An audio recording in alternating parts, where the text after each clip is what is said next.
क्यों अपने ही अपनों का इम्तिहान लेते हैं। अनिका ने चैलेंज तो लगा लिया था शीला मासी से, लेकिन क्या वो जीत पाएगी, खुद को एक काबिल डॉक्टर साबित कर पाएगी, या फिर अब शीला अनिका को धक्के मार के घर से निकाल देगी।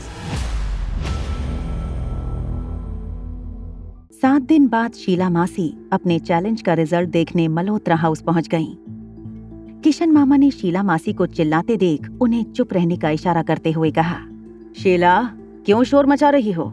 जवाब देते हुए शीला मासी ने कहा, 7 दिन हो गए हैं और आज मैं तुम लोगों की कोई बात नहीं सुनूंगी। उस लड़की ने मुझे तुम सबके सामने चैलेंज की थी। 7 दिन जरूर पूरे हो चुके थे, मगर किशन मामा और अंजलि मामी एक बात जानते थे कि कल रात जब नानी माँ सोई थीं, तब उनकी आंखों की रोशनी वापस नहीं आई थी। वो जानते थे कि शीला अपना ईगो सेटिस्फाई करने के लिए आज किसी भी हद तक जा सकती थी। किशन मामा खुद भी इस बात से परेशान थे। टेंशन में यहाँ वहाँ देखते हुए किशन मामा ने अंजलि मामी से कहा, चाहे कुछ भी हो जाए, मैं स्वाति की बेटी और अपनी भांजी को इस तरह बेइज्जत होते नहीं देख सकता। किशन मामा के कंधे पर हाथ रखते हुए अंजलि मामी ने कहा, मैं भी आपके साथ हूँ। सालों बाद मिली बच्ची पर हम कोई इनजस्टिस नहीं होने देंगे। अनिका के बेडरूम में जब अनिका की आंखें खुली तो उसने देखा राजलक्ष्मी का फोन आया। राजलक्ष्मी ने कहा, मैडम, मैं काफी टाइम से रोहित मारवा के बारे में इंफॉर्मेशन निकालने की कोशिश कर रही हूँ, मगर अब तक कुछ नहीं जान पाई हूँ। पूरे हफ्ते से अनिका रोहित के पास्ट के बारे में इन्वेस्टिगेशन कर रही थी। उसे अपने उस सवाल का जवाब चाहिए जो उसे बरसों से नहीं मिला था।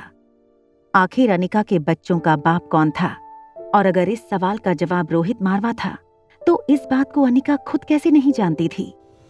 राजलक्ष्मी ने अनिका से पूछा, क्या तुम आगे इन्वेस्टिगेशन करने वाली हो?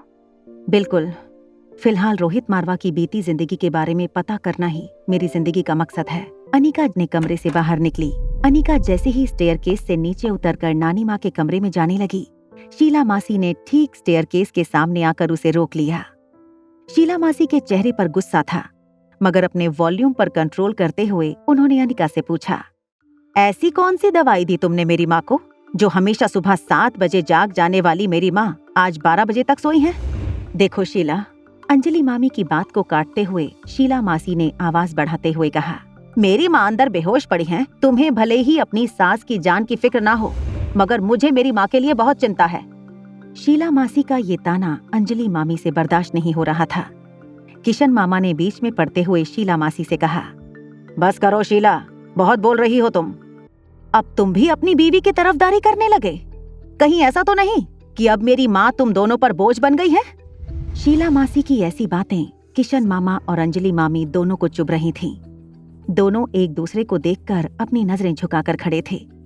तभी अनिका ने शीला मासी की आंखों में आंखें डालकर कहा, अब इससे पहले कि आप आगे और कुछ कहें, मैं आपको अपनी शर्त याद दिला दूं।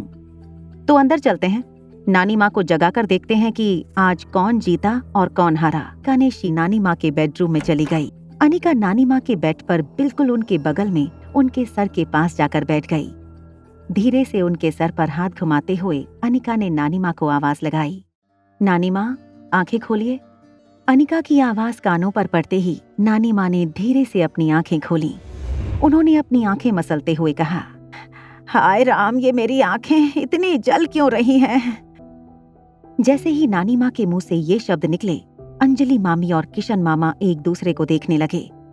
उन्हें पता था कि अब शीला अनिका के साथ बहुत बुरा व्यवहार करेगी। कि अंजलि मामी उनकी आंखों में पानी छिड़कने वाली थी। नानी माँ ने अंजलि मामी से कहा, अरे अंजलि, तुम्हारे चेहरे पर झुर्रियां पड़ने लगी हैं। नानी माँ के मुंह से ये बात सुनकर अचानक जैसे कमरे में मौजूद सभी लोगों की सांसें अटक गईं।